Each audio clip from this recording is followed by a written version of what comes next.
إلى يوم الدين أما بعد بسم الله الرحمن الرحيم عن عائشة رضي الله تعالى عنه قال قال رسول الله صلى الله تعالى عليه وسلم 10 من الفطرة قص الشارب وإعفاء اللحية والسواك واستنشاق الماء وقص الأظفار وغسل البراجم ونتف الإبط وحلق العانة وانتقاص الماء يعني الاستنجاء. قال راوي ونسيت العشرة إلا أن تكون المضمضة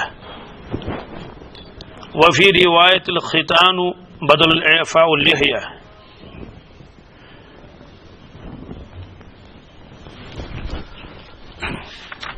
یہ باب ہے باب السواک. سواک کے معنی آتے ہیں مسواک کرنا. اصل باب شروع ہوا یہاں سے باب الوضو. وضو کا طریقہ اس میں بتایا جائے گا کہ اللہ کے نبی صلی اللہ علیہ وسلم نے وضو کس طرح فرمایا، لیکن خصوصیت کے ساتھ انہوں نے مسواک کو الگ بیان کیا کیونکہ مسواک کے بہت زیادہ فوائد ہیں. اس سے پہلے سبق میں آیا بعض حضرات نے پورے 99 فوائد اس کے گنائے ہیں. ایک روایت میں ہے کہ 99 بیماریوں کا علاج بھی ہے. وہ فوائد پہلے میں نے بتائے تھے اور مختصراً ان میں سے کچھ کو پھر میں یہاں عرض کر دیتا ہوں جو شارحین نے اس سلسلے میں لکھے ہیں.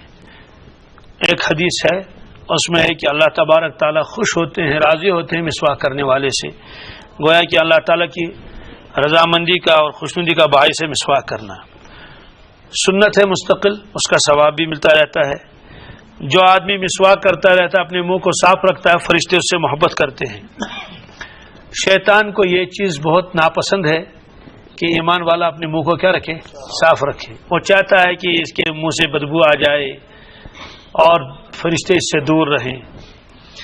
اسی طرح سے مسواک کرنے سے شیطان کے جو وساوس ہیں اسے حفاظت رہتی ہے.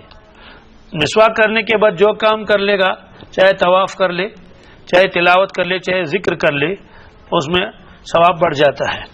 ایک روایت میں ہے کہ 70 گنا اس کا ثواب بڑھ جاتا ہے. یعنی کسی چیز کا جو ثواب ہے مسواک کرنے کے بعد اگر اس کام کو کیا، جیسے ذکر ہے، جیسے تلاوت ہے، جیسے درود شریف ہے، تو جیسے نماز ہے، 70 درجہ بڑھ جائے گا. اسی طرح سے مسواک کا عادی شخص جو ہوتا ہے کہ اس کے اثرات اس کے بدن پر پڑ جاتے ہیں، خاص طور سے چہرے پر بارونق چہرہ اس کا ہوتا ہے. فرشتے اس کے لیے استغفار کرتے ہیں کیونکہ فرشتے مومنین کے ساتھ رہتے ہیں. جب وہ مسجد جاتا ہے، دوسری جگہ جاتا ہے، ایک تو حفاظت کے فرشتے وہ تو ہر ایک کے ساتھ رہتے ہیں. اسی طرح سے جو سنتوں کا اہتمام کرتا ہے، خاص طور سے مسواک کا بھی، انبیاء علیہ الصلوۃ والسلام نے جتنی دعائیں کی ہیں صالحین کے لیے، وہ ان دعاؤں میں اس کا حصہ بھی شامل ہو جاتا ہے. گویا وہ دعائیں اس کے حق میں قبول ہو جاتی ہیں. ملائکہ اس کی تعریف کرتے ہیں. ملائکہ تو ویسے تعریف کرتے ہیں ہر سنت پر عمل کرنے والے کو. فرشتوں کے سامنے کہتے ہیں دیکھیے اس شخص کو نبیوں کی سنت پر چل رہا ہے. کس پر؟ نبیوں کی سنت پر چل رہا ہے. اس سے یہ بھی معلوم ہوا کہ جو نافرمانی کرتا ہے فرشتوں اس کی مذمت کرتے ہیں، دیکھیے یہ تو نافرمان ہے. اسی طرح سے منہ تو صاف رہتا ہی ہے. سر درد وغیرہ کیا اس میں بھی آدمی کو آرام رہتا ہے. وہ میں نے آپ کو واقعہ بتایا تھا. حضرت حکیم اختر صاحب جو پاکستان کے تھے، اب تو وہ مرحوم ہو چکے ہیں، انہوں نے خود اپنا تجربہ لکھا. کسی باہر کے ملک میں گئے تھے، وہاں دیکھا کہ وہ مینٹل ہاسپٹل جو ہے جس میں پاگلوں کو رکھا جاتا ہے، پاگل خانہ، وہاں گئے تو دیکھا کہ زور زبردستی کر کے وہاں پاگلوں کو وہ مسواک کراتے ہیں. تو حضرت مولانا نے فرمایا کہ میں نے ڈاکٹروں سے پوچھا کہ آپ یہ زبردستی کیوں کر رہے ہیں اور مسواک؟ انہوں نے کہا کہ مولانا ہمارا تجربہ ہے کہ دوائی سے اتنے زیادہ ان کو جو ہے افاقہ نہیں ہوتا جتنا مسواک کرنے سے.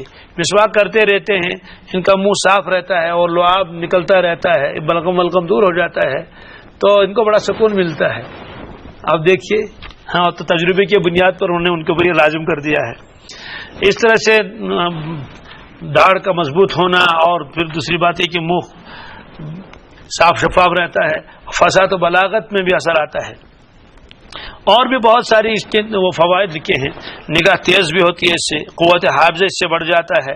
سب سے بڑی بات، بڑا نفع جو ہے مرتے وقت کلمہ طیبہ زبان سے نکلتا ہے، یہ نصیب ہوتا ہے. اس سے بڑھ کر کیا چاہیے؟ اور اسی طرح سے اس کا الٹا اگر کوئی ہوگا، جیسے افیون کھانے والا، نشہ کرنے والا، سب سے بڑا خطرہ تو یہ ہے کہ مرتے وقت تو اس کے زبان سے تو کلمہ نکلتا نہیں ہے. تو بہرحال اس میں بہت ساری روایتیں آ گئی مسواک کے بارے میں. رسول اللہ صلی اللہ علیہ وسلم کا طرز عمل اس میں بتایا گیا. یہ حضرت عائشہ صدیقہ رضی اللہ تعالی عنہا کی روایت ہیں. یہ فرماتی ہیں کہ ایک موقع پر اللہ کے نبی صلی اللہ علیہ وسلم فرمایا 10 چیزیں فطرت کے ساتھ تعلق رکھتی ہیں. اس کا مطلب یہ نہیں کہ 10 ہوں اس سے علاوہ نہ ہوں، نہیں، اس موقع پر آپ نے 10 کا تذکرہ کیا، کبھی 5 کا تذکرہ، کبھی 3 کا تذکرہ کیا.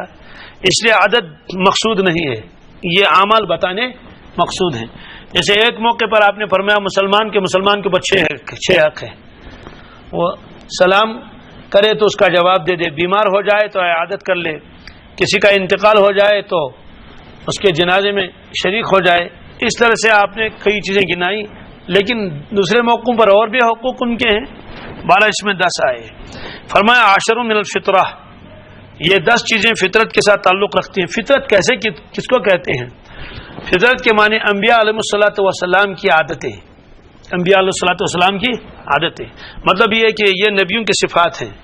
یہ 10 چیزیں یہ ایسی چیزیں بھی ہیں اگر روایتوں میں اس کا تذکرہ بھی نہیں آتا تب بھی آدمی ان کو کر ہی لیتا.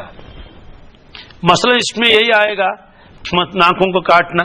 ظاہر سی بات ہے، آدمی خود چاہتا ہے کہ میرے ناخن زیادہ لمبے نہ ہوں، میں میل کچل جم جاتا ہے، میرا منہ صاف ہو. کون آدمی ایسا ہوگا جو یہ پسند کرے گا؟ یہ پھر آپ نے فرمایا کیوں؟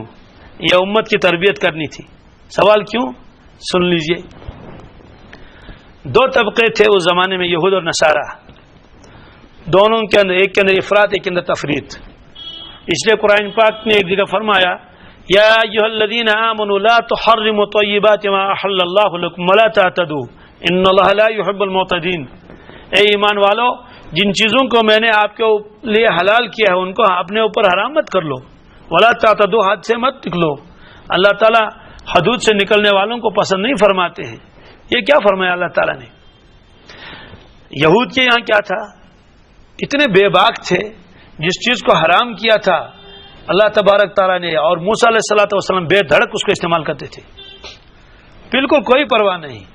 یہ چیز حرام ہے، کہتے ہیں آچن کیا یشن ٹوت کیا، استعمال کرتے رہتے تھے. نصارہ کے اندر احتیاط کیا تھی؟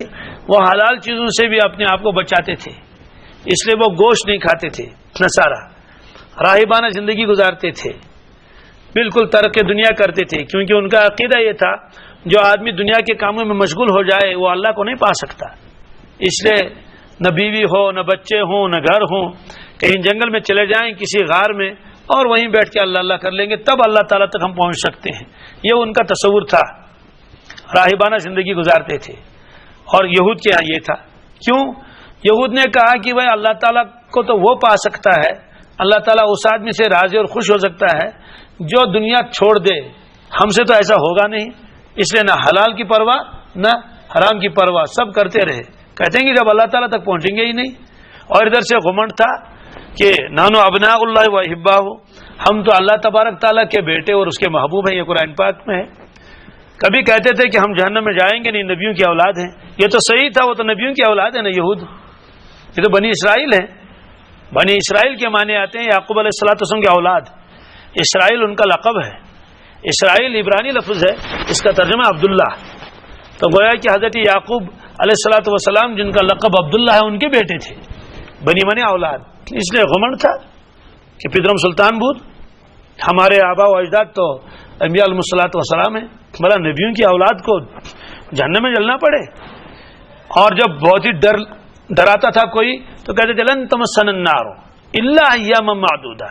اولن تو ہم کو دوزخ کی آگ چھو بھی نہیں سکتی ہے، جلنے کا تو سوال ہی نہیں. اگر ایسا ہوگا بھی چند دن جہنم میں جا کے پھر وہاں سے پروانہ دے دیا جائے گا ہاتھ میں، ریلیز آرڈر چھوڑ دو ان کو جہنم سے اور ان کو پہنچا دو کہاں؟ جنت میں.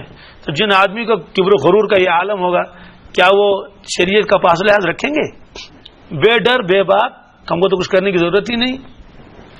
تعجب تو ہے، بعض ایسے بھی حضرات ہیں جن کے آبا و اجداد بہت بڑے بزرگ تھے، سادات خاندان سے تعلق رکھتے ہیں، ان کی جاہل اولاد کبھی کہتی ہے کہ ہے یہ نماز کے پڑھنے نمن زمیندارن ایکچولی نماز وماز کے ہیں اچھا ایسے سادات ایسے کیا کر دوزخ. جی یہ خاتون نے خود مجھ سے کہا دب ناز بشت لجمس تمن مز تمو مز آئے نہ آختی نماز سید خاندان ہے. تو میں نے پوچھا کیا بات ہے، تم سیدھاپن ہے